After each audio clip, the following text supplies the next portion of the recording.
நம்ம கிரகங்கள்கிட்ட போயிட்டு இந்த பச்சை கலர் போட்டுமா மஞ்சள் கலர் போட்டு ஜிங்கிச்சா பாட்டில் வர்ற மாதிரி தான் நீங்க என்ன கலர் பாட்டு ட்ரெஸ் போட்டாலும் ஒன்றும் ஆக போறது இல்லை.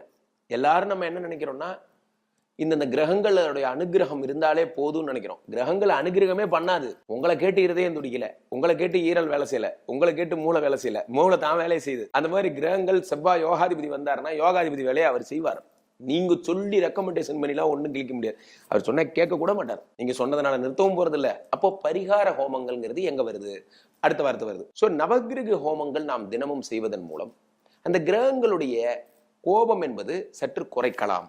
ரத்தம் வர்ற மாதிரி அடி விழணும், அப்படி இல்லாம ரத்தம் வராம அடி விழும். அவ்வளவுதான். தண்டனையில கொஞ்சம் குறைச்சு பாரு. நீதிபதி பாத்தீங்கன்னா தெரியும், கோர்ட்ல ஒரு கொலை ஏதோ ஒன்று சம்பவம் நடக்குதுன்னா நீதிபதி என்ன சொல்லுவார்? இன்டென்ஷனலா பண்ணானா எமோஷனலா பண்ணானா? எமோஷனலா பண்ணா தண்டனை கம்மி, தெரியாம பண்ணிட்டான், ஏதோ கோவத்துல பண்ணிட்டான். ஆனா இன்டென்ஷனலா சைக்கோ இதுக்கு அடுத்தது சைக்கோ குற்றங்கள், அதுக்கான தண்டனை அதிகம், மரண தண்டனையா கூட கொடுப்பாரு. அப்போ அதே மாதிரிதான் எல்லாமே. ஸோ கிரகங்களை வேண்டும் போது, ஆனா கிரகங்களுக்கு என்ன பரிகாரம்? ஹோமம் மட்டும்தான் பரிகாரம். இப்போ நவரத்தன கற்கள் இவங்க சொல்றாங்க, நவரத்தன கற்கள் போட்டுக்கிறாங்க.